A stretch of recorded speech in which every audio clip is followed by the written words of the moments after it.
بسم اللہ الرحمن الرحیم۔ اس دن میں نے 10 عین آپ کی خدمت میں رکھے. کسی نے کہا مولانا ذرا ان کو ریپیٹ کر دیجئے گا. عین عقل مجلس امام حسین عقل بڑھاتی، عین علم مجلس امام حسین ہمیں علم دیتی، عین عقیدہ مجلس امام حسین ہمارے عقیدوں کو مضبوط کرتی، عین عمل مجلس امام حسین میں آنے سے انسان کا عمل مضبوط ہوتا، عین عرفان مجلس ابا عبداللہ الحسین میں آنے سے انسان کی بصیرت، انسان کی معرفت بڑھتی ہے. کہ رہبر معظم نے نوح خانوں کو سب کو کہا کہ اپنے نوحوں میں معرفت والے شعر پڑھا کرو تاکہ لوگ گریا بھی کریں، معرفت بھی بڑھے.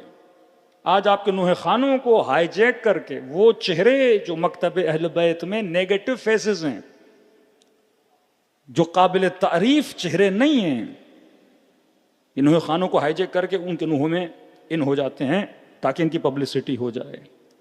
یہ اسٹیج اپنی ذات کی پبلسٹی کے لیے نہیں ہے بلکہ پیغام ابا عبداللہ الحسین کی پبلسٹی کے لیے. عین علم، عین عمل، عین عرفان، عین عزت. فرش ازا ہمیں سکھاتا ہے کہ ہم نے عزت دار کیسے بننا ہے. فرمایا ذلت کی زندگی سے عزت کی موت بہتر ہے. حیات من الذل امام حسین کا نعرہ ہے.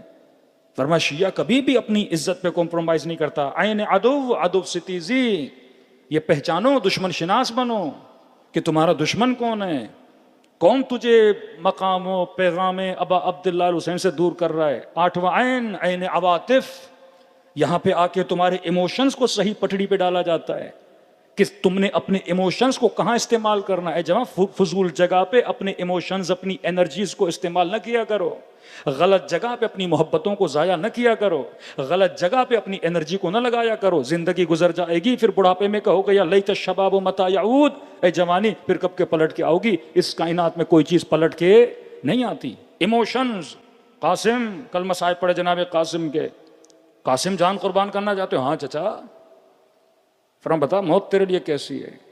کہا وہ زندگی جو حسین پہ قربان کی جائے، الموت احلی من العسل، ایسی موت میرے لیے شہد سے زیادہ میٹھی ہے. یہ اپنے ایموشنز کہاں پہ خرچ کر رہے ہیں قاسم؟ امام حسین کے لیے، راہ حق میں. ہم بعض اوقات اپنے ایموشنز کو راہ باطل میں خرچ کرتے ہیں. 9 عین، عین عبرت. کربلا عبرت کا مقام ہے. اگر کربلا میں شمر سنا تو آج کے زمانے میں شمر شناس بنو. اگر کربلا میں یزید سنا تو آج کے زمانے میں یزید شناس بنو. دیکھو ہر کس وجہ سے ہر بنا، ابن سعد کس وجہ سے ابن سعد بنا.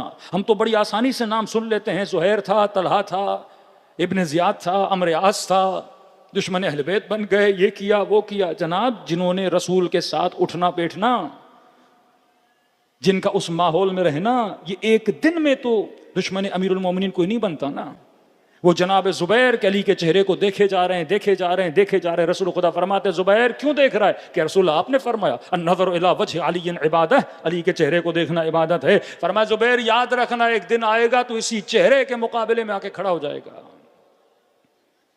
کیوں زبیر جنگ جمل میں امیر المومنین سے لڑنے نہیں گیا؟ کیونکہ جب آیا مد مقابل امیر المومنین تو مولا نے تلوار نہیں، زرہ نہیں، تو کہا کہ جاؤ علی کے مقابلے میں. زبیر نے کہا نہیں، علی لڑنے کے ارادے سے نہیں آئے، کیونکہ اگر آتے تو علی وہ ساز و سامان پہن کر آتے. جب مد مقابل ہوئے، پھوپھی کا بیٹا ہے، رشتہ دار ہیں، کزن ہیں، فرسٹ کزن ہیں. امام نے صرف اتنا کہا زبیر وہ دن یاد ہے جب میرے چہرے کو دیکھ رہے تھے اور رسول خدا نے کہا تھا کل اسی کے مقابلے میں جاؤ گے؟ کہاں علی مجھے یاد ہے. کہ پھر پلٹ گیا، میدان کو چھوڑ کے چلا گیا، امیر المومنین کے مقابلے میں نہیں آیا. لیکن عبرت نہیں لی اس نے. اگر حق کو پہچانا ہے تو یہ نہیں کہ آپ باطل کو چھوڑ دو اور حق کو بھی چھوڑ دو. حق شناس بنے تو باطل کو چھوڑا ہے، حق کی راہ میں آ جاؤ. تشخیص دے دی، اب اس راستے پہ آنے کی ہمت بھی رکھو. 9 عین عبرت، 10 عین عدالت. کربلا کا مطلب ہے کہ انسان عدالت شناس بنے. کیا میرے گھر میں عدالت ہے؟ کیا بچوں میں عدالت ہے؟ کیا میاں بیوی کے رشتے میں عدالت ہے؟ کیا مومن کا خیال کرتا ہے اس میں عدالت ہے؟ کیا ہمارے قافلوں میں عدالت ہے؟ کیا ہم واقعاً کلام اہل بیت جو پڑھتے ہیں حق اہل بیت کو ادا کر پاتے ہیں؟ کیا ہم اپنے وقت کو صحیح طریقے سے تقسیم کرتے ہیں؟ اللہ قرآن میں کہتا ہے میں نے تمہیں اسی لیے پیدا کیا تاکہ اس کائنات میں عدل و انصاف کو قائم کرو، تاکہ اپنے بیچ میں جو ظلم کرتے ہو ظلم سے بچو. فرمایا 9 چوکیاں ہیں پل صراط کی. ہر چوکی سے شاید پار ہو جاؤ، حقوق العباد کی چوکی، فرمایا اس میں کوئی تمہاری مدد کرنے نہیں آئے گا جب تک دنیا میں اپنی اصلاح تم خود نہیں کرتے۔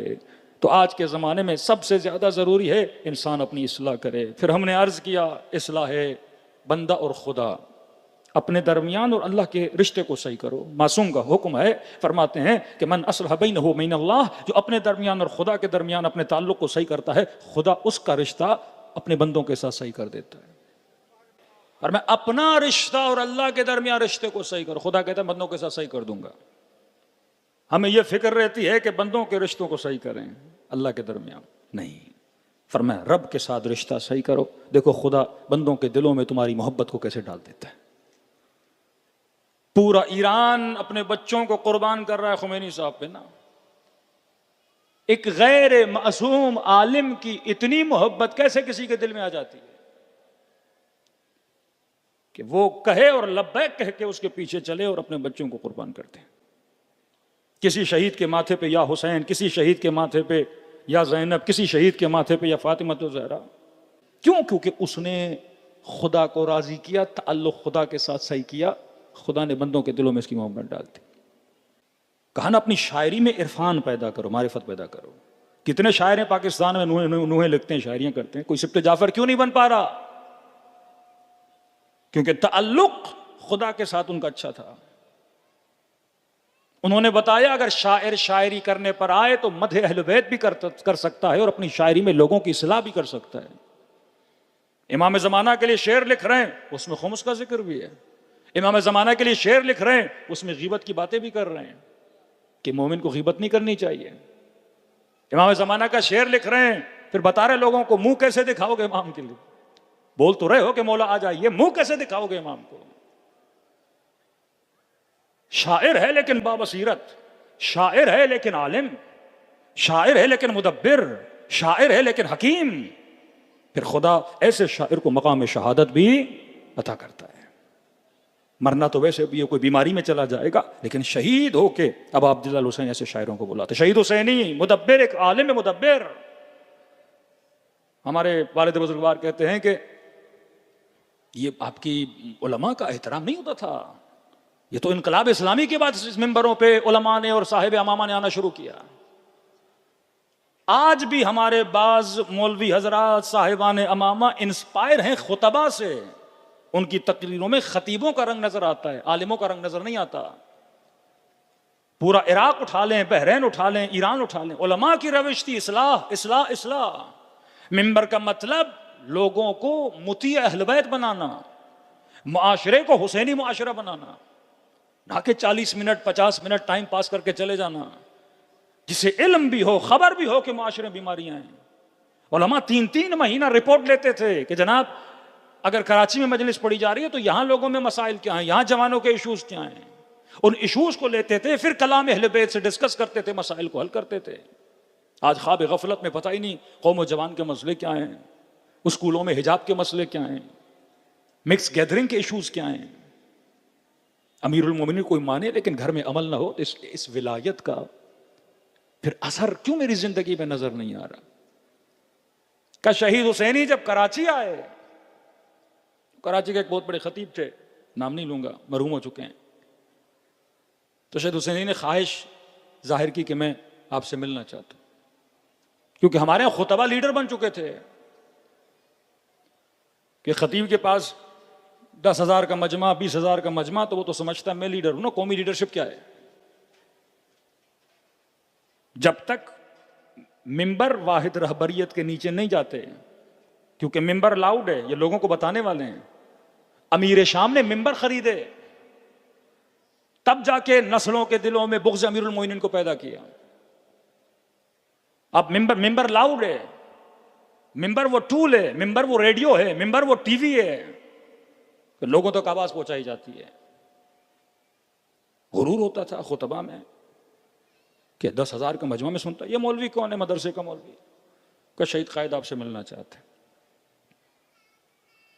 کہتے ہیں تقریباً 40 منٹ ہم اس خطیب کے دروازے پہ کھڑے رہے، تذلیل کرنے کے لیے کہ کھڑے رہو میں بڑا ہوں، لیکن شہید نے برا نہیں مانا کہ نہیں یہ قوم کا فرد ہے، ہمارا کام ہے ان سے ملنا، ان کی اصلاح کرنا۔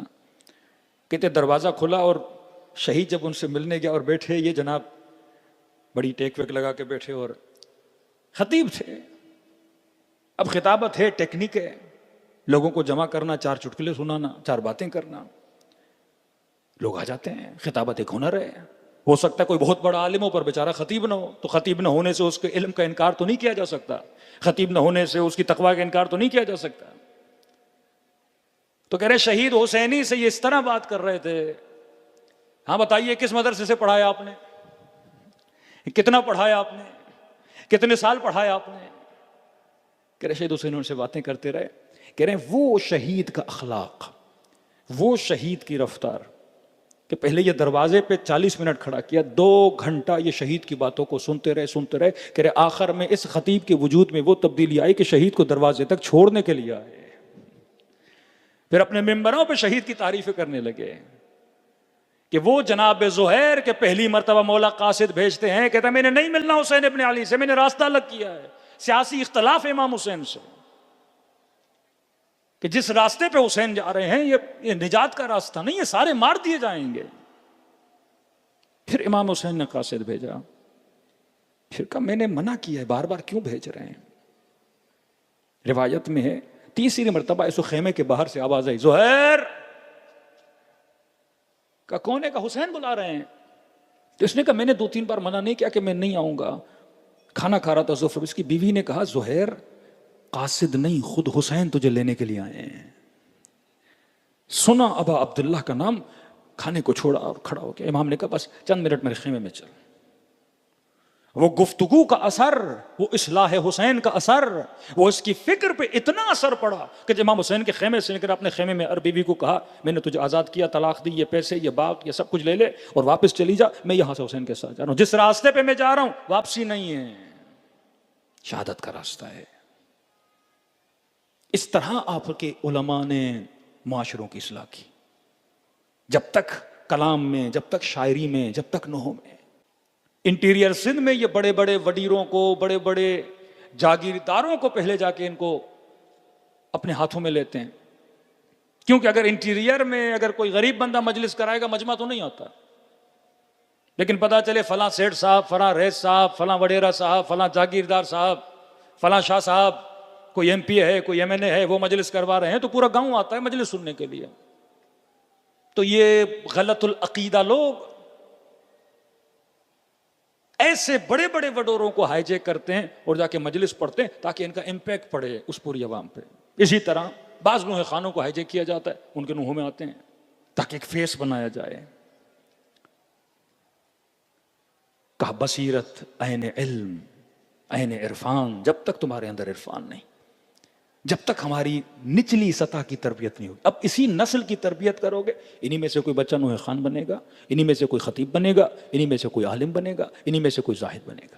لیکن اگر پہلی نسل کی تربیت نہ ہو، ایک غریب بچہ کسی گلی میں، اس نے نہ مال دیکھا، نہ دولت دیکھی، نہ شہرت دیکھی، اچھی آواز تھی، اچانک مشہور ہوا، مال بھی آیا، شہرت بھی آئی، لوگوں نے گفٹ دینا شروع کر دیے، پیسے دینا شروع کر دیے. اب یہ اس پیسے کو سنبھال نہ سکا، اب اس شہرت کو سنبھال نہ سکا. اسے پتہ ہی نہیں کہ امیر المؤمنین شہرت کے لیے کیا فرماتے ہیں، امیر المؤمنین ریاکاری کے لیے کیا کہتے ہیں، امیر المؤمنین لوگوں کے ساتھ برتاؤ کے لیے کیا فرماتے ہیں. غلط فکر اگر انسان کی ہو وہ صحیح راستے پہ بھی چلے، لیکن فکر کیونکہ غلط ہے، یہ غلط کام کرے گا.